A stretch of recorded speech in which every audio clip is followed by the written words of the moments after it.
شریعت کا حکم توڑ کر اپنے خواہش کی تکمیل، یہ وہاں سے شروع ہے. قابیل نے کہا جو لڑکی میرے ساتھ پیدا ہوئی ہے وہ بہت حسین ہے، میں اسی سے نکاح کروں گا. میرے ساتھ جو پیدا ہوئی ہے وہ حابیل کو نہیں جا سکتی، اور حابیل کے ساتھ جو پیدا ہوئی ہے بمقابلہ اس کے وہ کم شکل تھی. بد شکل بولنا جائز نہیں ہے، ساری شکلیں اللہ کے بنائے ہوئی ہیں. کم تھی، شکیل کم تھی، جمال کم تھا، حسن صورت کم تھا. یہ ہے اصل قصہ. قابیل نے کہا میرے ساتھ جو پیدا ہوئی ہے میں اسے نکاح کروں گا. آدم نے کہا بیٹے اس کا نکاح تیرے ساتھ جائز نہیں ہے، مگر وہ مان نہیں رہا تھا. اس زمانے میں حق پر ہونے کے لیے حکم تھا کہ ٹھیک ہے آپ لوگ اللہ کے سامنے اپنی قربانی پیش کرو، اپنی نیاز پیش کرو. جس کی قربانی اللہ کے ہاں مقبول ہو گئی سمجھ لو کہ وہ حق پر ہے، اس کا فیصلہ کر دیا جائے گا. قابیل یقین تھا اس کو کہ میں تو حق پر ہوں، میں تو حق پر ہوں سمجھ رہا تھا وہ، حالانکہ حق پر نہیں تھا. لیکن انانیت، آدمی اپنے فیصلے کو حتمی سمجھتا ہے جب تک کہ اس پر کوئی عزت نہ پڑ جائے. چنانچہ اس نے فیصلہ کر لیا کہ ٹھیک ہے اللہ کے سامنے ہم پیش کریں گے. حابیل نے بھی پیش کیا اور قابیل نے بھی پیش کیا. حابیل نے بکرا پیش کیا، بکرا اس کے بعد وہی تھا. اور قابیل جو تھا یہ کاشتکار تھا، کسان تھا، اس نے غلہ کو پیش کیا. آسمان سے آگ آئی، آگ نے بکرے کو کھا لیا اور غلے کو چھوڑ دیا. چوتھے بارے میں یہ بات کر چکا ہوں کہ اس زمانے میں صدقہ نظر و نیاز قبول ہونے کی یہ دلیل تھی کہ آسمان سے آگ آئے اور کھا لے. جس کا صدقہ کھا لیا وہ مقبول عند اللہ، اور جس کا صدقہ رہ گیا وہ مردود ہو گیا اللہ کی طرف سے. یہ فیصلہ ہو گیا. یہاں سے اسی قربانی کا ذکر ہے. اذ قربا قربانا، قربا جب دونوں نے قریب کیا، قربانا، قربان ہر وہ شے جس کو قربت کے لیے بطور نظر کے پیش کیا جائے اسے قربان کہتے ہیں. ہم جو قربانی کا بکرا کہتے ہیں وہ بھی اس لیے ہے کہ یہ اللہ کا قرب حاصل کرنے کے لیے ابراہیم خلیل اللہ کے طریقے پر بحکم نبی ہم ایسا کرتے ہیں، اس سے ہمیں اللہ کی قربت حاصل ہوتی ہے. وہ قربانی کہلاتا ہے. اذ قربا قربانا جب دونوں نے قربانی کو پیش کیا، اپنی نظر کو پیش کیا، فتقبل من احدهما ان میں سے ایک قبول کر لیا گیا. کیسے قبول کیا گیا اس کی وضاحت پیش آ چکی ہے. آسمان سے آگ آئی، فتاکلہ النار، یہ بھی اللہ کی طرف سے اس امت محمدیہ کے لیے ایک خاص فضیلت کہیے یا پردہ پوشی کا ذریعہ کہیے. اس امت میں اسی موقع پر چارہ سیاہ ہو جاتا تھا، ارے یہ تو اللہ کے یہاں مردود ہو گیا اور یہ تو اللہ کے یہاں مقبول ہو گیا. مردود اور مقبول ہونے کا فیصلہ دنیا ہی میں ہو جاتا تھا. اس سے کیا ہوتا تھا؟ حسرت میں، ضد میں، عناد میں، بغض میں، سرکشی میں اضافہ ہوتا تھا. یہ اللہ کا خصوصی انعام ہے اس امت محمدیہ کے لیے. صدقہ کر کے قبول ہوا کہ نہیں ہوا یہ فیصلہ معلق کر لیا، اور صدقے کو آپ کے حوالے نہیں کیا، غربا کے حوالے کر دیا. تمہارا ہے، تمہارا بھائی کھائے. ہم خرما و ہم ثواب، قربانی تمہاری، تمہارا بھائی ہی کھائے. پھر پردہ پوشی باقی جو ہمارے ذمہ واجب. چنانچہ اللہ کی طرف سے آگ آئی اور ایک کی قربانی قبول ہو گئی. ظاہر ہے کہ جو حق پر ہوگا اسی کی قبول ہوگی. شریعت کے موافق جو تھا وہ حابیل تھا، کیونکہ حابیل قانون کو مان رہا تھا اور قابیل ذکر رہا تھا کہ نہیں جو میرے ساتھ پیدا ہوئی اس سے ہی میرا نکاح کیا جائے، حالانکہ وہ جائز نہیں تھا. شریعت مصطفیٰ میں ایک باپ اور ایک ماں سے جو اولاد ہوتی ہے ان میں باہم رشتہ حرام ہے، جائز نہیں ہے. لیکن آدم کی شریعت میں یہ جائز تھا مجبوراً، کیونکہ کائنات میں اور کوئی انسان نہیں تھا. اس سے معلوم ہوا سابقہ امت کا ہر طریقہ امت مصطفیٰ کے اندر رائج نہیں ہو سکتا. بعض حصے کو اللہ نے منسوخ کیا ہے جزوی طور پر. ان میں سے ایک مثال یہ بھی عرض کیا. ایسی اور بھی مثالیں ہیں. مثلا سجدہ تعظیمی حضرت یوسف کو کیا ان کے ماں اور باپ نے اور بھائیوں نے. شریعت مصطفیٰ کے اندر اس کا وجود نہیں رکھا اللہ نے. تو سابقہ بہت سے احکامات ایسے تھے جو اس وقت جائز تھے لیکن شریعت مصطفیٰ کے اندر منسوخ کر دیے گئے. لہذا اس امت میں کیا حکم ہے؟ قرآن اور حدیث سے ہی اس کو اخذ کیا جا سکتا ہے. ولم يتقبل من الاخر، دوسرے کی قربانی قبول نہیں ہوئی. سب کے سامنے بات واضح ہو گئی. اب شرمندہ ہوا قابل. ایک تو مطلب پورا نہیں ہوا، دوسرے اللہ کے ہاں مردود ہو گیا، اور تیسرے لوگوں کو معلوم ہو گیا، اس لیے بڑا مغموم. اب آ گیا اس کو غصہ. اب کچھ کر تو سکتا نہیں سوائے اس کے کہ جس کی خاطر ذلت ہوئی، جس کی خاطر ندامت ہوئی، جس کی خاطر حسرت ہوئی، اسے کہتا ہے یعنی حابیل سے کہتا ہے قال لا قتلنک، میں تجھ کو ضرور قتل کر ڈالوں گا. بس یہ کہتا ہے. اس وقت سے لے کر آج تک یہ چل پڑا ہے کہ جب آدمی حقائق میں مقابلہ نہیں کر پاتا تو یہ کرتا ہے، قتل کرتا ہے، تشدد کرتا ہے، آستین چڑھا لیتا ہے. آستین چڑھانا ایک محاورہ ہے. جب حقیقت میں مقابلہ نہیں کر سکتا ہے تو یہ کرتا ہے. یہ نوبت آتی ہے. قال لا قتلنک، میں تجھے قتل کر ڈالوں گا. قتل کرنا جرم تھا اور یہ معلوم تھا. قتل کرنے کے لیے تیار ہو گیا، لیکن بھائی نے سمجھایا. حابیل نے کہا دیکھو تمہارا مجھے قتل کر دینا علاج نہیں ہے. اولا تمہارے ساتھ جو لڑکی پیدا ہوئی ہے وہ تمہاری بہن ہے، میرے ساتھ جو پیدا ہوئی ہے میری بہن ہے. یہ قانون چلتا ہے. تمہارے مجھے قتل کر دینے سے وہ حلال نہیں ہو جائے گی. نمبر دو، تمہاری قربانی جو مردود ہوئی ہے تو تمہیں خدا کا خوف نہیں ہے، تقویٰ نہیں ہے. اگر تم بھی خدا کے حکم کا پاس و لحاظ کرتے متقی بنتے تو تمہاری قربانی بھی اللہ مقبول کر لیتا. تم مجھے قتل کرنے کے بجائے تم متقی بن جاؤ. لیکن تیار نہیں ہوا. قال تنبیہ کرتے ہوئے بھائی نے کہا انما يتقبل الله من المتقین، اس کے سوائے اور کچھ نہیں ہے کہ اللہ قبول کر لیتا ہے متقیوں سے. حدیث میں آتا ہے کہ یہ لفظ تو حابیل نے قابیل سے کہا تھا بطور نصیحت کے، لیکن اللہ کی اس کتاب میں یہ دستور ساری کائنات کے لیے ہے. جو اپنا کوئی عمل مقبول کرنا چاہے وہ تقوی کی بنیاد پر آ جائے. تقوی کی بنیاد پر آیا. تقوی کیا چیز ہے؟ اکثر و بیشتر لوگ تقوی نہیں جانتے. متقی کس کو بولتے ہیں؟ اگر ظاہر میں دیکھ لیا کہ چہرہ بشرا وضاقتہ ظاہری شرح اچھی ہے سمجھتے ہیں کہ یہ متقی ہے. یہ متقی کے کچھ صفات ہیں. تقوی اصل قلب میں ہوتا ہے. التقوی ہا ہونا، التقوی ہا ہونا، ہا ہمارے یہاں اشارہ کیا دل کی طرف. تقوی یہاں ہوتا ہے، تقوی یہاں ہوتا ہے. مطلب کہنے کا یہ ہوا کہ تقوی کا مقام قلب ہے. اور متقی جب آدمی بن جاتا ہے تو خدا کا خوف غالب ہوتا، وہ اپنی منمانی اور خواہشات پر چلنے کے بجائے اللہ کے حکم پر چلنے لگتا ہے. اور نبی کے طریقے پر چلنے میں جو تکلیف ہوتی ہے اس میں اس کو لذت محسوس ہوتی ہے. یہ ہے تقوی اصل. اور تقوی کی مثال سب دیتے ہیں، لیکن تقوی پر چلنا کوئی آسان کام نہیں ہے. ابن عمر نے خط لکھا تھا، ابن عمر نے خط لکھا تھا اپنے ایک نمائندے کو. کہا میں تم کو تقوی کی دعوت دیتا ہوں جس تقوی کی بنیاد پر اللہ اعمال قبول کرتے ہیں، جس پر واز کہنے والے تو بہت ملیں گے لیکن اس تقوی پر عمل کرنے والے بہت کم ملیں گے. تو تقوی کی بنیاد قلب میں خدا کا خوف، اللہ کا اتنا خوف کہ اس کا حکم توڑنے سے روک دیں، اللہ کا اتنا خوف کہ نبی کا طریقہ چھوڑنے سے اس کو روک دیں، اللہ کا اتنا خوف کہ جہنم کی وجہ سے ہمیشہ دنیا میں مصیبتیں جھیلنا آسان ہو جائے اور جنت کی اتنی رغبت ہو جائے کہ مشقتیں جھیلنا آسان ہو جائے. یہ تقوی کی کم سے کم مقدار ہے. یہی وہ کیفیت تھی کہ صحابہ کرام جان دینے کو تیار تھے. فاقہ آ جائے تو صبر کرتے تھے, شہادت کا موقع آئے تو خون دیا کرتے تھے, اور کبھی کسی موقع پر نہیں پیچھے ہٹتے تھے محض تقوی کی بنیاد پر. تو تقوی اہم چیز ہے. انما یتقبل اللہ من المتقین, اللہ تعالیٰ قبول کرتا ہے متقیوں سے. تقوی قبول کرنے کے لائق عمل ہے. یہ تقریر ہوئی حابیل کی, اور حابیل نے اور آگے کھل کے کہا کہ دیکھو اگر تم مجھے مار ڈالنا چاہتے ہو, اپنا ہاتھ میرے گریبان تک لاتے ہو تاکہ تم مجھے قتل کر دو, تب بھی میں اپنا ہاتھ تم پر نہیں چلاؤں گا. تم اگر اپنا ہاتھ کھولتے ہو تاکہ مجھے قتل کر دو, تب بھی میں اپنا ہاتھ کھولنے والا نہیں ہوں کہ تجھے قتل کر دوں. کیوں؟ میں اللہ سے ڈرتا ہوں جو سارے جہان کا رب ہے. میں مظلوم ہو کر مرنا چاہتا ہوں, ظالم ہو کر مرنا نہیں چاہتا ہوں. اور تفصیل کرتے ہوئے کہا میں یہ چاہتا ہوں کہ اگر تم مجھے قتل کر کے میرا گناہ لینا چاہتے ہو تو اس کا مطلب میرا بھی گناہ اور تمہارا اپنا بھی گناہ دونوں کا مجموعہ لے کر تم جہنم والوں میں ہو جاؤ گے, اور یہی برا انجام ہوتا ہے ظلم کرنے والوں کا. یہ تمام نصیحت کی باتیں سن کر بجائے اس کے دل میں نرمی پیدا ہونے کی, رقت پیدا ہونے کی, شرمندگی پیدا ہونے کی کہ یہ میرا بھائی ہے ترحم کی بات کرتا ہے, اس کے دل نے سرکشی اختیار کر لی. اس کے نفس نے اس کے وجود کو راضی کر لیا کہ اب تو قتل کرنا ہو تو آسان ہے. اگر یہ ہاتھ چلاتا تو شاید دفاع کرنا پڑتا, اس کا ہاتھ باندھنا پڑتا. اس کا ہاتھ چلنے والا نہیں ہے تو اب قتل کرنے میں کیا رکاوٹ ہے؟ یہاں سے شروع ہوتی ہے تفصیل. الفاظ دیکھو, لئن اگر بسطتا کھول دیا تو نے الیہ میری جانب یدا کا اپنا ہاتھ, لئن بسطتا الیہ یدا کا اگر تم نے کھولا اپنا ہاتھ میری جانب لتقتلنی تاکہ تم مجھ کو قتل کر دو, ما انا بباسط میں نہیں ہوں کھولنے والا یدی الیک اپنے ہاتھ کو تیری طرف لاقتلک تاکہ تجھ کو میں قتل کروں. انی اخاف اللہ میں تو اللہ سے ڈرتا ہوں رب العالمین سارے جہان کا پروردگار ہے. کئی حدیثوں میں مضمون ملتا ہے کہ آدمی اللہ کے پاس مظلوم ہو کر آئے یہ بہتر ہے بمقابلہ ظالم ہو کر آنے کے. عثمان غنی کو شہید کرنے والے جب اطراف سے گھیر لیے اور مدینے پر عثمان غنی کی حکومت اور خلافت تھی, لوگوں نے کہا بلوائیوں کا یہ حال ہے, آپ ان کو ختم کرنے کا حکم دے دیجیے. عثمان غنی نے یہی تو کہا تھا کہ میں اپنی ذات کے لیے نبی کے شہر کو خون آلود کرنا نہیں چاہتا. ایسا نہیں تھا کہ عثمان غنی بالکل بے بس تھے, ان کے پاس طاقت نہیں تھی, مگر وہ خون ناحق میں اپنا ہاتھ ڈالنا نہیں چاہتے تھے. حالانکہ اگر وہ ایسا کرتے تو خون ناحق نہیں تھا, کیونکہ فساد فی الارض کرنے والوں کو مارنا جائز ہے. اگلی آیت میں یہ مضمون آ رہا ہے. اس کا مطلب یہ ہوا کہ بہت لوگ ایسے گزرے ہیں جو ظالم ہونا پسند نہیں کرتے, مظلوم ہو کرتے, گلا کٹوا دیا حق پر, پیاسے 3 دن رہ کر گلا کٹوا دیا حق پر, شہادت اس کو کہتے ہیں. خلیفہ ہیں, مظلوم ہو کر چلے گئے. حضرت عثمان غنی کی شہادت کے موقع پر کلام اللہ کھلا ہوا تھا اور ان کے خون کے چھینٹے اس کلام اللہ پر پڑ گئے, اور وہ انشاءاللہ قیامت میں گواہی دیں گے. تو اس طریقے سے نصیحت قبول کر جاؤ. حابیل نے کہا انی اریدو میں چاہتا ہوں, یہ گویا نصیحت کر رہے ہیں مانو میں, حقیقت میں چار مراد نہیں ہے کہ میرا ارمان یہ ہے, میری خواہش ہے, بلکہ ایک مانو میں دلدوز نصیحت ہے. اگر تم مجھے قتل کر دو گے اور میں ہاتھ نہیں چلاؤں گا تو اس کا مطلب یہ ہوگا کہ تمہیں میرا بھی گناہ دینا پڑے گا, میں تو مظلوم ہو جاؤں. انی اریدو ان تبوء باسمی تم کماؤ میرا گناہ. تبوء کے معنی گناہ کمانا, گناہ کسب کرنا. باسمی و اسمک میرا گناہ اور تیرا گناہ, فتکون من اصحاب النار اور ہو کے رہ جائے تو اصحاب النار میں سے, جہنم والوں میں سے. وذالک جزاء الظالمین اور یہی ہے بدلہ ظلم کرنے والوں کا. یہ تقریر ختم ہوئی حابیل کی. فتوعت له نفسه بس اطاعت کر لیا اس کے لیے اس کے جینے, یعنی اس کے جینے جو بات کہی اس کے نفس نے قبول کر لیا. قتل اخیہ اپنے بھائی کے قتل کے بارے میں, فقتله پس اسے قتل کر دیا. فاصبح من الخاسرین بس ہو گیا وہ خسارے والوں میں سے, خاسرین نقصان اٹھانے والوں میں سے. خسارہ اس کا ہو گیا. دنیا کا خسارہ یہ ہوا کہ دستے بازو بھائی تھا, آج نہیں تو کل کام میں آتا تھا, دستے بازو سے ہاتھ دھو بیٹھا, اور آخر میں کیا ہوا اس قتل کی بنا پر جہنم میں جائے گا. تو دنیا کا گھاٹا ہوا کہ بھائی سے ہاتھ دھو بیٹھا, اور وہاں کا گھاٹا یہ ہوا کہ جہنم پھنس بیٹھا, تو خسارہ مکمل ہو گیا. فبعث اللہ غرابا اللہ نے کوا بھیجا. یہاں بھی آیت کے اندر اجمال ہے. قتل کرنے کے بعد لاش کو لیے پھرتا تھا کہ کریں تو کیا کریں اب, کیونکہ اس زمین پر پہلا قتل تھا, اس سے پہلے قتل نہیں ہوا تھا. قتل ہوتے ہوئے کسی کو کسی نے دیکھا نہیں تھا, اسی لیے حدیث میں آتا ہے کہ اس نے قتل کی بنیاد رکھی ہے, فاؤنڈر ہے. قیامت تک جتنے قتل ہوں گے ان تمام قتل میں قابیل کا حصہ مقرر رہے گا, بنیاد رکھی ہے. اور یہاں سے حدیث بڑی اہم ہے جو بار بار سننے کے لائق ہے. من سن سنتا حسنۃ فلہ اجرها واجر من عمل بها, جس نے کسی اچھے کام کی بنیاد رکھی تو اس کے لیے اس کا اجر ہے, اور ان تمام کے برابر اجر ہے جو اس طریقے پر چلتے رہیں گے. اس کے برخلاف ومن سن سنۃ سیئۃ فعلیہا وزرها ووزر من عمل بها, جس نے برے کام کی بنیاد رکھی, بنیاد رکھنے والے کو اس کا گناہ ملے گا, اور جو اس پر قائم ہو کر چلتے رہیں گے قیامت تک ان کا بھی گناہ ان کو پہنچتا رہے گا. اور مثال میں نبی صلی اللہ علیہ وسلم نے قابیل کا نام لیا ہے حدیث کے اندر کہ اس نے قتل کی بنیاد رکھا, اب قیامت تک جتنے قتل ہوں گے اس کا حصہ پہنچتا رہے گا. قتل کر دیا اور دفن کیسے کرے, کہاں لے جائے, چھپائے کیسے, یہ پریشانی میں تھا, تذبذب کے عالم میں تھا. اللہ نے بہرحال اپنے مخلوق پر رحم کھایا, یہ کوے کو بھیجا. فبعث اللہ غرابا, غراب مانے کوا, بھیجا اللہ نے کوا. یبحث فی الارض وہ زمین کو کھود رہا ہے, اپنی چونچ سے اپنے پنجوں سے زمین کو کھود رہا ہے. یبحث فی الارض لیریہ تاکہ اس کھودنے کے ذریعے سے قابیل کو دکھلائے کیف یواری سوءۃ اخیہ کہ کیسے چھپا سکتا ہے وہ لاش اپنے بھائی کی. سوءۃ کے معنی برے شے کو کہتے ہیں.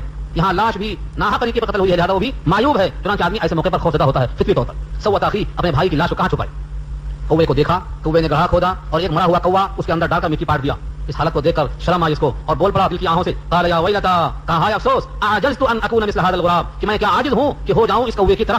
مثل هذا الغراب اس کوے کے مثل ہونے کے لائق میں نہیں لگا, یعنی کوا بھی اتنا عقل مند ہے کہ لاش چھپانا جانتا ہے اور مجھے لاش چھپانے کی توفیق نہیں ہوئی. فوار یا سوءۃ اخیہ کہ میں چھپاؤں اپنے بھائی کی لاش کو. فاصبح من النادمین, نادم شرمندہ, نادمین اس کی جمع ہے, بس ہو گیا شرمندہ ہونے والوں میں سے. یہ شرمندگی کے بعد کیا ہو سکتا ہے, کیا اس کی تلافی ہو سکتی ہے, کیا اس کا قتل کا گناہ لوٹ سکتا ہے, کیا بھائی زندہ ہو سکتا ہے, یہ شرمندگی وقت کے بعد کی ہے. جس طرح فرعون غرغرہ موت کا وقت آیا اور ایمان قبول کیا تو مقبول نہیں ہوا، ایسے اس کی ندامت اور شرمندگی اور افسوس کرنا بے مقصد ہے، بے فائدہ ہے، اب کوئی اس کا حاصل نہیں ہے۔ من اجل ذالک اسی وجہ سے، یہ پورا واقعہ سامنے رکھو، اللہ فرماتے ہیں من اجل ذالک اسی واقعے کی وجہ سے كتبنا علی بنی اسرائیل ہم نے لکھ دیا ہے بنی اسرائیل کے اوپر، کیا لکھ دیا ہے؟ ایک قانون، ایک اصول، انه من قتل نفسا بغیر نفس او فساد فی الارض فكانما قتل الناس جميعا، جس نے قتل کیا کسی ایک نفس کو ناحق، من قتل نفسا کسی نفس کو قتل کیا بغیر نفس بغیر کسی نفس کے عوض کے یعنی ناحق، او فساد فی الارض یا زمین میں فساد فی الارض کے بغیر، فكانما تو گویا کہ قتل اس نے قتل کیا الناس جميعا سارے انسانوں کو قتل کر ڈالا۔ ایک انسان کا قتل سارے انسان کے قتل کر دینے کے برابر ہے، کیسے، کس طرح یہ ہو سکتا ہے؟ یہ سوال ذہن میں رہے گا آپ کے۔ اگلا ٹکڑا ہے وَمَنْ أَحْيَاهَا، اور جس نے کسی کو زندہ کیا، احیاها کسی کو زندہ کیا، فَكَأَنَّمَا أَحْيَا النَّاسَ جَمِيعًا تو گویا کہ اس نے زندہ کیا تمام مخلوق کو، تمام آدمیوں کو۔ کوئی آدمی کسی کو زندہ نہیں کر سکتا، تمام کو زندہ کرنے کے برابر کیسے ہے؟ تو دونوں سوال آپ کے ذہن میں آنا فطری ہے۔ قصہ یہ ہے، ایک آدمی کی جان کا احترام نہ کرنا اور اسے قتل کر دینا اللہ کی بنائی ہوئی جان کی بے حرمتی ہے۔ تو جب ایک جان کی بے حرمتی کیا تو گویا جس ایک جان کو اللہ نے بنایا تھا اس کی قدر نہیں کیا، اور ایک جان کا قدر نہ کرنا تمام جانوں کی ناقدری کی مماثل ہے۔ جیسے ایک نبی کا انکار تمام نبیوں کے انکار کے برابر ہے، ایک آیت کا انکار ساری آیتوں کے انکار کے برابر ہے۔ جتنی چیزوں پر ایمان لانا شرط ہے ان میں سے ایک چیز کا انکار پورے انکار کرنے کے برابر ہے، یہ اصول ہے۔ ایک جان کا احترام اس لیے کرنا ہے کہ اللہ نے اس جان کو محترم قرار دیا۔ وہ حدیث پہ سناتا ہوں، بھول گئی ہوگی، تازہ کر لو۔ سن 10 ہجری میں 9 ذی الحجہ کو نبی صلی اللہ علیہ وسلم مینا کے میدان میں پوچھتے ہیں کہ یہ کون سا دن ہے اور کون سا مہینہ ہے اور کون سا سال ہے؟ سب معلوم رکھ کر سوال اس واسطے کیا کہ لوگوں میں استحضار ہو جائے اور لوگوں کی توجہ ہو جائے۔ پھر خود فرمایا، کیا یہ ذی الحجہ کا مہینہ نہیں ہے؟ کیا یہ عرفہ کی 9 تاریخ نہیں ہے؟ کیا یہ عرفات کا میدان نہیں ہے؟ کیا یہ سب کے سب احرام میں حالت احرام میں نہیں ہے؟ ان تمام سوالوں کے جواب کو سن کر فرماتے ہیں کہ جیسے اس مہینے کی حرمت ہے، اس دن کی حرمت ہے، اس مقام کی حرمت ہے اور بیت اللہ کی حرمت ہے، ایسے ہی ایک مسلمان کے لیے دوسرے مسلمان کی جان، اس کی عزت، اس کی آبرو، اس کا مال ایسے ہی حرام کیا ہے اللہ نے۔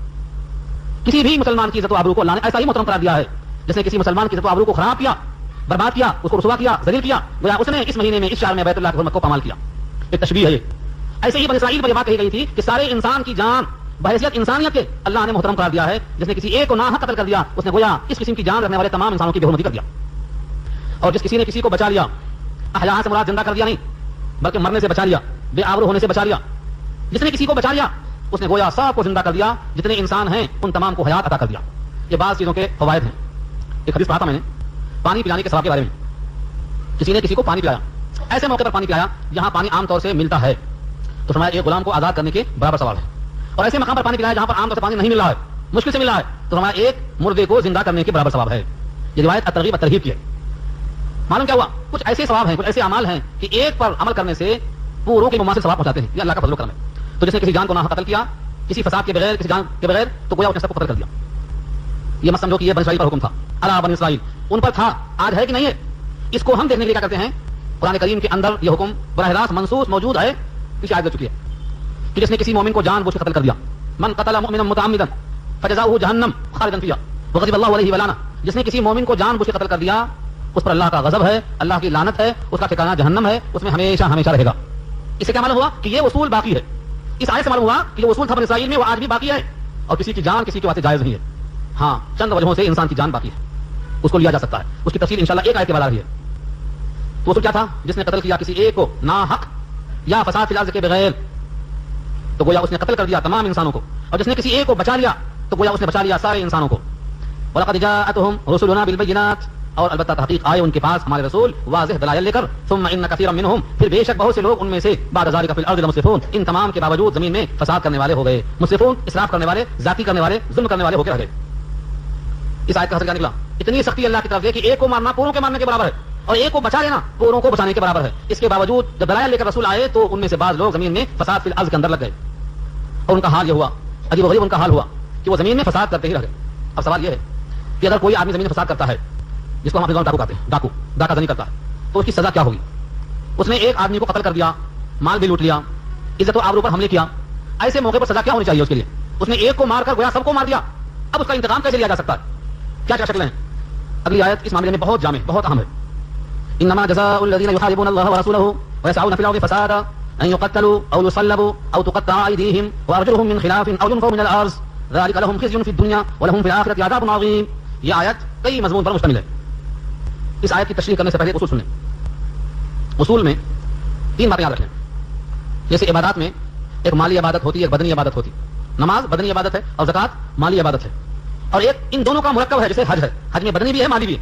ان تین قسم کی عبادات کا تذکرہ کیا گیا، یہ مثال دیا میں نے. ایسے ہی جو غلطیاں ہوتی ہیں، سزائیں جن پر دی جاتی ہیں، ان کی بھی تین قسمیں ہوتی ہیں، جس میں نے ابھی عرض کیا مالی عبادت، بدنی عبادت اور دونوں کا مجموعہ. ایسے ہی حق اللہ، حق العبد اور دونوں کا مجموعہ. جہاں حق اللہ آتا ہے اللہ تعالیٰ نے وہاں پر واضح کر دیا ہے کہ ان کا نام حدود ہے. حدود ان میں کسی کی سفارش کرنا جائز نہیں ہے. حدود، حد کی جمع حدود، ایسا جرم جس سے اللہ کا حق ضائع ہوتا ہو، اس کی سزا میں کسی کو کم کرنے کا اختیار نہیں ہے. تو یہ کیا ہے؟ حدود. اور ایک وہ جس میں بندے کا حق غالب ہوتا ہے، جس کو ہم قصاص کہتے ہیں. ایک آدمی نے ایک آدمی کو قتل کر دیا، یا اس کی آنکھ پھوڑ دیا، یا اس کے دانت توڑ دیا، یا اس کی ٹانگ توڑ دیا، تو یہ بندے کا حق ہے. اس میں جیسا اس نے کوتاہی اور غلطی اور خامی کی ہے اسی کے بقدر سزا دی جائے گی. اس کا نام کیا ہے؟ قصاص ہے. اس کا نام، پہلے کا نام حدود، دوسرے کا نام قصاص. اور تیسرا وہ ہے جس میں حقوق اللہ بھی ہیں، حقوق العبد بھی ہیں، دونوں ملے ہوئے ہیں. اس میں قاضی کو اور حاکم کو اختیار ہوتا ہے کہ وہ سزا کو مناسب حال دیکھ کر نافذ کر دے. تو پہلا حدود اور دوسرا قصاص اور تیسرا تعزیرات. تعزیرات دفعہ ہند کے اعتبار سے سزا دی گئی بولتے. تو تعزیرات کا مطلب قاضی نے اس جرم کے مناسب یہ فیصلہ کیا. تو تین قسمیں ہو گئیں، ان کو اچھا سن لے کان کھول کے. حدود جس میں اللہ کا حق غالب ہوتا ہے، قصاص جس میں بندے کا حق غالب ہوتا ہے، تعزیر جس میں دونوں کا حق مشترک ہوتا ہے. اب یوں سمجھ لو کہ اللہ کا حق اور بندے کا حق جدا جدا نہیں ہوتے، غلبے کا فرق ہوتا ہے. مثال کے طور پر جب کسی انسان کو کسی انسان سے تکلیف پہنچتی ہے تو یہ مت سمجھو کہ صرف تکلیف انسان کو پہنچی ہے. انسان کو تکلیف پہنچنے کے ساتھ ساتھ اللہ کا قانون بھی ٹوٹا ہے، کیونکہ اللہ نے نہیں کہا ہے کہ تم کسی کو تکلیف پہنچاؤ. یہاں تک کہ مومن، جس کے بارے میں صراحت موجود ہے، کیا کہا؟ مومن کی تعریف میں کہا کہ مومن کامل وہ ہے جس کی ہاتھ، جس کے پیر، جس کے زبان سے کسی کو تکلیف نہ پہنچے.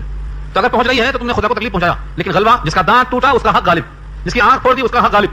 تو بندے کا حق غالب ہوا تو اس کو ہم قصاص کہیں گے. قصاص کی آیت آ رہی ہے، ان النفس بالنفس والعین بالعین والاذن بالاذن والسن بالسن والجروح قصاص. یعنی دانت کے بدلے دانت، آنکھ کے بدلے آنکھ، اور کان کے بدلے کان، زخم کے بدلے زخم. جیسا جرم کیا ہے ویسا قصاص لیا جائے گا. اس میں کیا ہوتا؟ آدمی سفارش کرے یا معاف کر دے تو معافی کی گنجائش ہوتی ہے. لیکن جو حدود ہیں جس میں اللہ کا حق غالب ہے اس میں کسی کو کم کرنے کی، معاف کرنے کی کوئی گنجائش نہیں ہوتی ہے. حدود کل 5 ہیں. کل اسلام میں حدود 5 ہیں. ڈاکہ، ڈاکہ کے معنی جبرن مال لوٹنا یا قتل کرنا یا عزت پہ حملہ کرنا، تو ڈاکہ جس کو ہم کہتے ہیں. تو ڈاکہ اور چوری، چوری کرنا اور زنا کرنا اور تہمت کسی پر جھوٹی لگا دینا، یہ چاروں چیزیں قرآن سے ثابت ہیں. البتہ 5ویں چیز شراب پینے والے کو کوڑے مارنا، یہ اجماع صحابہ سے ثابت ہے، اس کا تعلق حدیث سے ہے. یہ 5 حد ہیں، ان میں کوئی گنجائش نہیں ہے. سفارش کرنے والا بھی مجرم. ایک واقعہ آپ کو سنایا تھا میں، شاید بھول گیا ہوں. ایک خاتون جن کا نام فاطمہ تھا، فاطمہ مخزومیہ قبیلے کی تھی. مخزومیہ قبیلہ، عزت والا، پیسے والا، دولت مند، متمول، آج کے زبان میں اصطلاح میں بہت ہی بڑی فیملی کا، بہت بڑا خاندان کا. فاطمہ نے چوری کیا ثابت ہو گئی؟ چوری. ہاتھ کاٹنے کا فیصلہ ہو گیا. ابھی کٹنے سے پہلے پہلے لوگوں نے کہا اگر ہاتھ کٹ گیا تو نہ گئی. اللہ کے نبی کے پاس سفارش پیش کرو. لوگوں نے کہا سب سے قریب نبی سے گفتگو کرنے میں اسامہ ہیں، اسامہ کو حضور بہت چاہتے ہیں، چلو اسامہ سے سفارش کر دیں. اسامہ ابن زید، زید ابن حارثہ. حارثہ آپ کے ساتھ تھے جب آپ طائف میں گئے تھے، اور ان کے بیٹے زید ہیں، اور زید کے بیٹے یہ اسامہ ہیں. نبی بہت چاہتے تھے، بڑے قریب. اسامہ نے جا کے سفارش کر دی، کہا اللہ کے نبی اس کا ہاتھ نہ کاٹا جائے، بڑے خاندان کی عورت ہے، جرمانہ لگا دیا جائے. نبی صلی اللہ علیہ وسلم چہتے اسامہ کو غضبناک آنکھوں سے دیکھ کر اتنا جلال ظاہر فرمایا، راوی کہتے ہیں کہ چہرہ سرخ ہوا، آنکھیں سرخ ہوئی، جلال چھا گیا، اور فرمایا اتشفعوا فی حد من حدود اللہ یا اسامہ، اسامہ تمہاری یہ مجال ہے کہ تم اللہ کی حدود کے ایک حد میں سفارش کرتے ہو. قسم اللہ کی اگر وہ فاطمہ بنت محمد بھی ہوتی تو بھی میں اس کے ہاتھ کاٹ دیتا. اللہ کے قانون کو میں تبدیل نہیں کر سکتا. معلوم یہ ہوا اللہ کا حکم جو سزا اللہ نے قائم کر دی ہے ان کا نام حدود ہے، اس میں کسی کی سفارش نہیں چلتی اور اس میں کسی کو تخفیف کرنے کا کوئی حق نہیں ہے. یہ 5 چیزیں ہیں، ڈاکہ اور چوری اور زنا اور جھوٹی تہمت لگانا کسی پر زنا کی. اصل لوگ تہمت لگا کے چل دیتے آنکھیں مار کے، بہت آسان سمجھتے ہیں اس کو. انشاءاللہ اس کی بحث سورہ نور میں آئے گی، پارہ 18 میں. اور جلدی دیکھنا ہے تو گھر جا کر سورہ نور پارہ 18 آیت نمبر 10 پر دیکھ لو. اللہ نے کہا ہے اگر 4 گواہ نہ لائے تو اللہ کے ہاں وہ جھوٹا ہے، لکھ لیا گیا. لولا جاؤ علیہ باربعۃ شہداء فاذ لم یاتوا بشہداء فاولئک عند اللہ هم الکاذبون. 4 گواہ تو لے کے آئے، اگر 4 گواہ نہیں لائے تو سن لو کہ اللہ کے ہاں تمہارا نام لکھا جا چکا ہے کہ تم جھوٹے ہیں. معلوم یہ ہوا کہ حدود میں کوئی گنجائش نہیں ہے. اور شراب نوشی کرنے والے کی سزا یہ شرعاً ثابت ہے احادیث سے، پہلی 4 آیت سے اور 5ویں حدیث سے. ان 5 کو حدود کہا جاتا ہے. اور قصاص میں جس میں بندے کا حق غالب ہو. اور ان دونوں سے ہٹ کر تعزیرات کے معنی، تعزیر کیا چیز ہے؟ فرض کرو ایک آدمی نے کہا کہ اس نے شراب پیا تھا لیکن 4 گواہ نہیں پیش کر سکا، تو زنا کی تہمت لگایا تھا، 4 گواہ نہیں پیش کر سکا. چوری کی تہمت لگایا، 3 ہی گواہ تھے، 4تھا گواہ نہیں مل سکا، تب کیا ہوگا؟ قاضی ان کو چھوڑ نہیں دے گا کہ جاؤ پھر پیو، گواہ نہیں ملے گا صحیح پھر چھٹی مل جائے گی. نہیں، قاضی حالات کو دیکھ کر، حالات کی سنگینی کے اعتبار سے اپنی ثوابدید کے مطابق سزا دے گا، چاہے جلا وطن کر دے گا یا جیل کے اندر بند کر دے گا، حالات پر دیکھ کر فیصلہ کرے گا. اس کا نام کیا ہے؟ تعزیر. تو حدود، قصاص، تعزیر، یہ 3 چیزیں سامنے رکھو. ابھی آیت کو پڑھو. انما جزاء الذین یحاربون اللہ ورسولہ، اس کے سوائے اور کچھ نہیں کہ بدلہ ان کا جو محاربہ کرتے ہیں اللہ و رسول سے. یحاربون اللہ ورسولہ، محاربہ اس کا معنی ہے ریب، حرب، اور حرب کے معنی جنگ کے آتے ہیں. محراب جنگ کرنے کی جگہ ہے شیاطین سے، کیونکہ سب سے زیادہ امام کو بھڑکاتے وہ لوگ. امام کی نماز گئی پوروں کی گئی، بھڑکاؤ اسی کو، تو محراب ہے وہ جنگ کی جگہ ہے. تو حرب کے معنی جنگ، محاریب اس کی جمع آتی ہے محراب کی. یہ اللہ سے جنگ کیسے ہوگی؟ ڈاکو اللہ سے جنگ کیسے کرے گا؟ یحاربون اللہ، اللہ سے جنگ کیسے ہوتی ہے؟ اس کو سمجھنے سے پہلے ایک مثال دیتا ہوں قرآن کریم کی، وہ آپ سن چکے ہیں پہلے. اللہ نے کہا ہے پیچھے سورہ بقرہ میں اور آل عمران کے حصے میں 2 مقام پہ بات آئی ہے یہ، اگر کوئی سود نہیں چھوڑتا ہے تو اعلان سن لے کہ اس کو اللہ سے جنگ کرنا ہے. یعنی اگر کوئی سود کھا رہا ہے، سود لے رہا ہے، سودی کاروبار کر رہا ہے، سودی کا تعاون کر رہا ہے اور اس کو نہیں چھوڑ رہا ہے، فَأَذَنُوا بِحَرْبٍ مِّنَ اللَّهِ وَرَسُولِهِ، تو اعلان سن لو کہ اس کو جنگ کرنا ہے اللہ سے اور اللہ کے رسول سے. مجھے بتاؤ یہاں سود خوار کیسے جنگ کرے گا اللہ سے؟ اللہ نے کہا ہے سود کی نحوست سے مال مٹتا ہے، اس کو پرواہ نہیں کرتا. یہ اللہ نے کہا تمہارے پاس جو مال ہے وہ گھٹتا ہے، میرے پاس جو ہے وہ بڑھتا ہے، اس کی پرواہ نہیں کرتا. یہ اللہ نے کہا سود حرام ہے، جہنم میں لے جائے گا، اس کی پرواہ نہیں کرتا. یہ گویا اللہ کے قانون کی پرواہ نہ کرنا، اللہ کے خوف سے اس کام کو نہ چھوڑ دینا، جہنم کا خوف غالب نہ ہونا، یہ سب چیزیں جنگ کرنے کے مترادف ہیں. بے نہیں ایسا ہی یہاں ایک آدمی اپنے گھر سے نکلتا ہے، صیغہ دیکھو جمع ہے، یحاربون، جو لوگ محاربہ کرتے ہیں، جمع کا صیغہ ہے، یعنی تنہا یہ کام نہیں ہوتا، ٹیم بنا کر چلتے ہیں. 2 آدمی نہیں، ٹیم، 3 سے 4 سے 5 سے زیادہ لوگ چلتے ہیں. یہ کیا کرتے ہیں؟ یہ ان کو اللہ کا قانون، اسلام کا قانون، کوئی قانون نہیں چلتا. اللہ کا قانون توڑ دیا، اللہ سے جنگ. نبی کے طریقے سے یہ قانون پہنچا تھا، اس کی بھی مخالفت کیا تو رسول اللہ سے بھی جنگ. اور اس کی بنا پر لوگوں میں خوف پیدا ہوگا، دہشت پیدا ہوگی، فساد پیدا ہوگا، تو کہا یسعون فی الارض فسادا. یہ جو کام کرنے والے لوگ ہیں ان کی سزا کیا ہوگی؟ ان یقتلوا، یا تو قتل کر دیے جائیں، او یصلبوا، یا سولی پر چڑھا دیے جائیں، او تقطع ایدیہم، یا ان کے ہاتھوں کو کاٹ دیا جائے، وارجلہم، اور ان کے پیروں کو کاٹ دیا جائے، من خلاف، مخالف سمت سے. اگر دائنا ہاتھ کاٹ دیا تو بایاں پیر، اور بایاں پیر اگر کٹ گیا تو دائنا ہاتھ، مطلب مخالف سمت سے کرنا چاہیے. دایاں ہاتھ بھی دایاں پیر بھی نہیں، اگر دایاں ہاتھ تو بایاں پیر. یہ ہے من خلاف. او ينفوا من الارض، یا زمین میں جلا وطن کر دیا جائے. ينفوا من الارض، زمین میں جلا وطن کر دیا جائے. یہ 4 قسمیں ہو گئیں: قتل کرنا، سولی پر چڑھانا، ہاتھ پیر کو مخالف سمتوں سے کاٹ دینا، اور زمین میں جلا وطن کر دینا. یہ 4 قسمیں ہو گئیں. امام مالک ائمہ 4 میں سے ایک ہیں، 4 اماموں میں سے ایک امام مالک ہیں. ان کے ساتھ بہت سے تابعین کے بھی نام ہیں. وہ سب کہتے ہیں کہ ان 4 میں سے جو سزا چاہے امام دے سکتا ہے، اختیار دیا ہے اللہ نے. لیکن امام اعظم ابو حنیفہ رحمۃ اللہ علیہ، اور امام شافعی رحمۃ اللہ علیہ، اور امام احمد بن حنبل رحمۃ اللہ علیہ، وہ 3 امام ایک طرف ہیں، اور یہ کہتے ہیں کہ یہ 4 شکلیں متعین ہیں ایک حدیث کے مطابق. کیونکہ ڈاکو جب زمین میں آتے ہیں تو 4 حال سے خالی نہیں، یا تو وہ صرف قتل کرتے ہیں، یا تو صرف مال لیتے ہیں، یا قتل بھی کرتے ہیں اور مال بھی لیتے ہیں، یا نہ قتل کرتے ہیں نہ مال لیتے ہیں، فساد اور دھوم مچا کر چلے جاتے ہیں. 4 شکلیں ہوتی ہیں. ان 3 امام کی رائے یہ ہے اگر ان تمام لوگوں نے قتل کیا ہے تو قتل کیے جائیں. انہوں نے اگر قتل بھی کیا ہے اور مال بھی لیا ہے تو سولی پر چڑھا دیے جائیں. انہوں نے صرف مال لیا ہے اور قتل نہیں کیا ہے تو ان کے ہاتھ اور پیر کاٹ دیے جائیں. انہوں نے نہ قتل کیا ہے نہ مال لیا ہے، صرف فساد کیا ہے، دھوم مچایا ہے، بدامنی پیدا کیا ہے، تو زمین سے جلا وطن کر دیے جائیں. یہ 4 شکلیں ہیں. امام اعظم ابو حنیفہ کی اس رائے کے ساتھ ایک واقعہ یاد آتا ہے حضرت عمر رضی اللہ تعالیٰ عنہ کا. وہ فرماتے ہیں جلا وطن کرنے کا مطلب نہیں ہے کہ ملک شام میں گڑبڑ کیا اردن میں بھیج دو، عراق میں کیا تو فلسطین میں بھیج دو. یہ مطلب نہیں ہے اس کا. یہاں کے لوگ تنگ تھے اور وہاں کے لوگ تنگ رہیں گے. مرزا مظہر جانجانہ کا قصہ سنا ہوگا آپ نے، بہت پیارا قصہ ہے. ان کی بیوی بہت تنگ کرتی تھی، بہت تنگ کرتی تھی. لوگوں نے کہا حضرت یہ نافرمان عورت ناشزا ہے اور آپ بھولے والے اللہ والے، آپ کو تنگ کرتی، چھوڑ دو اس کو. انہوں نے کہا یہ میں نہیں چاہتا ہوں کہ میری بلا کسی کے پاس جائے. یہ جہاں جائے گی وہاں بھی تنگ کرے گی نا. مجھ میں تحمل ہے، قوت برداشت ہے، میں تو کم سے کم سب کر لیتا ہوں. جہاں جائے گی وہاں کیا بتائیں گے معلوم. تو یونیفارم کا مطلب نہیں ہے کہ چھوڑ دو جائے، کیا جائے بلا اس جنگل سے اس جنگل میں. امام اعظم کی رائے یہی ہے، ابن عمر کی رائے یہی ہے کہ ان کو قید خانے میں ڈال دو، زمین ان کے واسطے تنگ کر دو تاکہ لوگ ان سے محفوظ ہو جائیں. پوری آیت کے الفاظ دیکھو، اس آیت سے مسائل بہت نکلتے ہیں، بہت مسائل نکلتے ہیں. انما جزاء الذین یحاربون اللہ، اس کے سوائے اور کچھ نہیں کہ بدلہ ان کا جو محاربہ کرتے ہیں اللہ سے، یعنی جنگ کرتے ہیں اللہ سے. جنگ کیسے کرتے ہیں؟ اللہ کا قانون توڑ کر. ورسولہ، اور اس کے رسول سے محاربہ کرتے ہیں. کیسے؟ رسول کی شریعت کو توڑ کر. ویسعون فی الارض فسادا، اور کوشش کرتے ہیں زمین میں فساد کرتے ہوئے. ان یقتلوا، یہ کہ قتل کیے جائیں. دیکھو صیغہ جمع کا لائے ہیں. مفتی اعظم پاکستان مفتی محمد شفیع صاحب فرماتے ہیں کہ جمع کا صیغہ بتا رہا ہے کہ اگر پکڑے جائیں پورے کے پورے اور قتل کیا ہے صرف 2 نے ان میں سے تو پوروں کو قتل کیا جائے گا، کیونکہ ساتھی کا تعاون کرنا شریک جرم ہونے کے برابر ہے. 2 نے قتل کیا ہے، باقی سب شریک جرم ہیں، پوروں کو قتل کیا جائے گا. یہ صیغہ جمع کا ہے. ان یقتلوا، اور یہ صیغہ فعیل کے وزن کیا ہے؟ ان یقتلوا او یصلبوا او تقطع ایدیہم. تو تقطیع اور تسلیب اور تقتیل، یہ صیغہ جو فعیل کا آتا ہے یہ مبالغہ کہلاتا ہے. جتنے شریک جرم ہیں چاہے ان سب نے قتل نہ کیا ہو، ان سب نے مال لٹانا ہو، لیکن سب کا انجام یکساں ہوگا، سب کو ایسا ہی کیا جائے گا. ایک واقعہ ہے بخاری میں بڑا مشہور ہے، بہت مشہور ہے. قبیلے ارنیا کے لوگ آئے. یہ قبیلے کا نام ارنیا ہے. اس قبیلے کے لوگ آئے اور کہا کہ اللہ کے نبی صلی اللہ علیہ وسلم ہماری صحت ٹھیک نہیں رہتی. آپ نے کہا ٹھیک ہے، مدینے کے باہر صدقات کے اونٹ ہیں، وہاں جاؤ، تمہیں اجازت ہے، ان کے دودھ بھی پیو، ان کے موت بھی پیو. البان اور الوان دونوں لفظ موجود ہیں. ابوال کے معنی باول پیشاب، اور البان لبن کی جمع ہے دودھ. امام محمد اسی حدیث کی بنا پر کہتے ہیں کہ جن کا گوشت کھایا جاتا ہے ان کے پیشاب ناپاک نہیں ہوتے. معقول اللحم جانور کے پیشاب ناپاک نہیں ہوتے، ان کی رائے ہے اس وجہ سے. اور یہ بھی کہا ہے کہ دوا اور علاج کے طور پر ان کا استعمال درست ہے. لیکن امام اعظم ابو حنیفہ رحمۃ اللہ علیہ اور دیگر ائمہ اس کی مخالفت کرتے ہیں اس حدیث کی توجیہ کرتے ہوئے. کیا حکم تھا؟ جاؤ ان کے پیشاب پیو، ان کے دودھ پیو. قبیلہ ورنیہ کے لوگ وہاں پہنچ گئے، پیشاب اور دودھ دونوں استعمال کرتے کرتے تندرست ہو گئے. اتنے تندرست ہو گئے کہ اب سرکشی دماغ میں آئی. صدقات کے اونٹ کو لے کر چل دیے، چرواہے کو قتل کیے، اس کے ہاتھ کو توڑ دیے، اس کی آنکھوں کو پھوڑ دیے، اور جو کر سکتے تھے سب کر کے آگے نکل گئے، چلتے بنے. اللہ کا ایک بندہ سلمہ ابن الاکوع، یہ صحابہ کرام میں وہ صحابی کہلاتے ہیں جن کی دوڑ گھوڑے سے بھی آگے ہوتی تھی. گھوڑا بھی ان کو دوڑ کے نہیں پکڑ سکتا تھا، اتنا دوڑنے ماہر تھے. سلمہ ابن الاکوع. سلمہ نے پیچھا کیا اور کہا چھٹی کا دودھ یاد دلا دوں گا. سلمہ سابقہ پڑا ہے. چنانچہ یہ تیر مارتے گئے، پتھر پھینکتے گئے. تیر پتھر دونوں کا ذکر ہے. تیر مارتے گئے دشمن کو کچھ پھینکتا، مثلا چادر پھینکتا، بستر پھینکتا تو پتھر رکھتے اس کے اوپر، یہ ہے مال غنیمت، یہ ہے مال غنیمت. پتھر رکھ کر قبضہ ظاہر کرتے تھے اپنا، آگے بڑھتے چلے گئے. اور ایک آواز لگایا، مدینے میں آواز پہنچ گئی، وہاں سے پورے لوگ پہنچ گئے. یہ سب پکڑ کے لائے گئے. قصہ مختصر، ان میں سے جتنے لوگ پکڑ کے لائے گئے تھے سب کی آنکھوں میں گرم سلائی لگائی گئی. گرم سلائی، سمرت اعینہم، ان کی آنکھوں میں گرم سلائی ڈالی گئی اور ان کے ہاتھ پیر باندھ دیے گئے. اور ان کو ایک مقام کا نام حرہ ہے جو دھوپ سے گرم ہو کر کلا ہو گیا پتھر، مدینے کے ایک سمت میں ہے. اس مقام پہ ان کو ڈال دیا گیا. اسی حال میں پانی مانگتے مانگتے مر گئے. سزائیں سخت کیوں تھیں؟ کیونکہ یہ سب حرکتیں انہوں نے کی تھی نبی کے چرواہے کے ساتھ.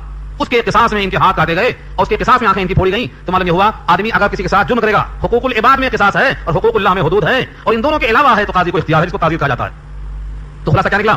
دنیا میں بھی سزائیں اسی واسطے ہوتی ہیں تاکہ بندہ خوف کھا کر اللہ کا دین قبول کرتے ہوئے بغاوت نہ کر سکے، سرکشی نہ کر سکے اور ایک بندے کا حق نہ مار سکے. تو فرمایا انما جزاء الذین یحاربون اللہ، اس کے سوائے اور کچھ نہیں کہ بدلہ ان کا جو محاربہ کرتے ہیں اللہ و رسول سے اور فساد کرتے ہیں زمین میں کوشش کے ساتھ، یہ ہے کہ قتل کیے جائیں یا سولی پر چڑھا دیے جائیں یا ان کے ہاتھ اور پیر مخالفن سے کاٹ دیے جائیں یا زمین میں جلا وطن کر دیے جائیں. ذالک لہم خزی فی الدنیا، یہ ان کے لیے رسوائی ہے دنیا میں، ولہم فی الآخرۃ عذاب عظیم، اور ان کے لیے آخرت میں بڑا عذاب ہے. الا الذین تابوا، مگر ہاں جنہوں نے توبہ کر لی. توبہ کب کر لی؟ پکڑنے کے بعد، پکڑے جانے کے بعد توبہ کر لی. فرمایا نہیں، من قبل ان تقدروا علیہم، اس سے پہلے کہ تم ان پر غلبہ پاؤ. ڈاکو کو پکڑ لینے سے پہلے ہی ڈاکو نے ہتھیار ڈال دیا، تب اس کے لیے توبہ ہے. ڈاکو پکڑ لیا گیا، اب کوئی توبہ نہیں ہے. ایک صاحب نے شراب پیا، شراب پینے کے بعد ان کی شکایت آئی، قصاص، کوڑے مارے گئے، حد خمر لگائی گئی. ایک دوسرے صاحب شراب پیے مگر انہوں نے نبی کے پاس آنے سے پہلے توبہ کر لیا، ان کو حد نہیں لگائی گئی، چھٹی ہو گئی ان کی. تو مجرم قصاص کے لیے یا پھر حدود کے لیے اگر آ گیا ہے سامنے، اب کوئی توبہ نہیں اس کی. حدود میں توبہ ہے ہی نہیں. ہاں قصاص میں اگر صاحب معاملہ معاف کر دیں تو توبہ ہے. مثلا جس کا آدمی قتل کیا گیا ہے، اس نے کہا میں اس کو معاف کرتا ہوں یا اس کے بدلے خون بہا لے کر راضی ہو جاتا ہوں، تو معافی کی گنجائش ہے. قصاص میں گنجائش ہے لیکن حدود میں کوئی گنجائش نہیں، ہرگز معافی کی شکل نہیں ہے. تو اگر ڈاکو کو پکڑ لیا گیا، الا الذین تابوا، اس سے مگر وہ لوگ توبہ کر لیے اس سے پہلے کہ تم ان پر قادر ہو جاؤ. فاعلموا ان اللہ غفور رحیم، تو اچھی طرح جان لو کہ بے شک اللہ مغفرت کرنے والے، رحم کرنے والے ہیں. یعنی قدرت سے پہلے وہ توبہ کرتا ہے تو اس کی معافی ہے. کئی واقعات ہیں. حضرت ابو ہریرہ کے زمانے میں خلیفہ مروان ابن الحکم تھا. قبیلہ مروان ابن الحکم بہت ظالم تھا. ایک صاحب تاریخ میں نام ان کے لکھے ہوئے ہیں، وہ ایسے ہی ڈکیتی پر آمادہ ہو گئے تھے، لیکن کچھ ان کو احساس ہوا، بعد میں انہوں نے توبہ کیا اور اس سے پہلے کہ ان کو کوئی پکڑے سیدھا آ کے مروان کے دربار میں پہنچ گئے. کیوں پہنچے، کیسے پہنچے؟ کسی قاری کے کلام کو انہوں نے سنا، اس میں آواز آئی، قل یا عبادی الذین اسرفوا علی انفسہم لا تقنطوا من رحمۃ اللہ، میرے بندوں سے کہہ دو جنہوں نے اپنے اوپر ظلم کر لیا ہے کہ اللہ کی رحمت سے مایوس نہ ہو. یہ سن کر قریب آئے، کہا پھر سے پڑھو. وہ قاری صاحب نے پھر سے پڑھا. انہوں نے آیت کو سنتے ہی ہتھیار کو اندر رکھ لیا، کہا اب توبہ کرتا ہوں میں. سیدھا آئے دربار میں. ابو ہریرہ تھے. ابو ہریرہ رضی اللہ تعالیٰ عنہ نے ہاتھ پکڑا اور سیدھا لے کے مروان کے پاس گئے اور یہ آیت پڑھا، ان تقدروا علیہم، ان کو تم نے پکڑا نہیں ہے، پکڑنے سے پہلے یہ خود توبہ ہو کے حاضر ہوا ہے، اب تم سزا ان کو نہیں دے سکتے. انہوں نے پورا معاف کر دیا. تو اصل دروازہ کھولنا مقصد ہے، کیونکہ ڈاکوؤں سے لوگ عاجز رہتے ہیں. اگر ڈاکو جان لے کہ توبہ میری ہے تو ہتھیار ڈال دے گا. ترغیب ہے معلوم. یہ آج بھی پوری حکومت پریشان رہتی ہے. کیوں پریشان رہتی ہے؟ کیونکہ ایسے لوگ جو جان پر کھیل جاتے ہیں ان کو کنٹرول کرنا، پکڑ لیتے رہنا بڑا مشکل مسئلہ ہوتا ہے. اس کی مثالیں بہت ملتی ہیں، ایک دو نہیں ہیں. ایک واقعہ آپ کو سنایا تھا میں، بالکل ہوا اسی انداز پر ہے، بہت لمبا قصہ ہے، میں اشارہ کرتا ہوں. صلح حدیبیہ کے موقع پر حضور صلی اللہ علیہ وسلم کے سامنے ابو جندل آئے تھے. معاہدہ ہو چکا تھا کہ آپ کا آدمی ہمارے پاس آئے گا تو ہم اس کو واپس کر دیں گے. مسلمان ہو کے بھی آئے تو آپ اس کو ساتھ لے کر نہیں جا سکتے، واپس کر دینا پڑے گا. ابو جندل لباس میں ہیں، ہتھکڑی پاؤں میں لگی ہے، ہتھکڑی بیڑی اچھل اچھل کے چل رہے ہیں، چلنا نہیں آ رہا ہے اور رو رہے ہیں. تم لوگ مجھے کس کے حوالے کرتے ہو؟ میں مسلمان ہوں تمہاری طرح، تم مجھے کس کے حوالے کرتے ہو؟ لیکن معاہدہ ہو چکا تھا. آپ نے کہا اس ایک کو چھوڑ دو. کہا نہیں، اگر تم نے اس کو واپس نہیں کیا تو تم نے گویا وعدہ خلافی کر دی، معاہدہ ختم ہو جائے گا. لوگوں کی آنکھوں میں آنسو تھے مگر ابو جندل کو واپس کرنا پڑا. کس کے حوالے کرنا پڑا؟ کافروں کے. انہوں نے کہا بخدا میں کافروں کے پاس تو نہیں جاؤں گا. ایک اور مقام بنا لیا، الگ راستہ بنا لیا. اب جو مکے سے مسلمان ہوتا وہ ابو جندل کے پاس پہنچ جاتا. ابو جندل کی ٹیم بن گئی، 1 سے 2، 2 سے 3، 3 سے 4، ایک اچھی خاصی ٹیم بن گئی.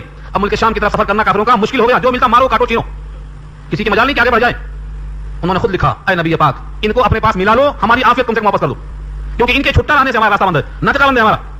ان لوگوں نے مجبور کر درخواست کی، آپ نے اسے قبول کر لیا. تو جن پر غلبہ نہ ملے، غلبہ سے پہلے اگر وہ توبہ کر لیں تو ان کی معافی ہے. ان پوروں کو نبی نے قبول کیا، سزا نہیں دیا، کیونکہ ان پر غلبہ نہیں ملا تھا. یا خود پیغام قبول کر کے حاضر ہو گئے تھے. اور بھی مثالیں ملتی ہیں. علی اسدی کا واقعہ ہے, ان کی بھی ایک ٹیم تھی باقاعدہ, آپ سروے کرو اس کا اس آیت کے خلاف. معلوم یہ ہوا بہت سے ایسے واقعات ہیں کہ غلبہ سے پہلے اگر ان کو پکڑ لیتے ہو تو اللہ نے ان کو معاف کر دیا ہے, تم یہ معاف کر دو. ایک معلوم یہ ترغیب ہے کہ ایسے لوگ راہ راست پر آ جائیں. یہاں پر آیت نمبر 34 ختم ہوتی ہے.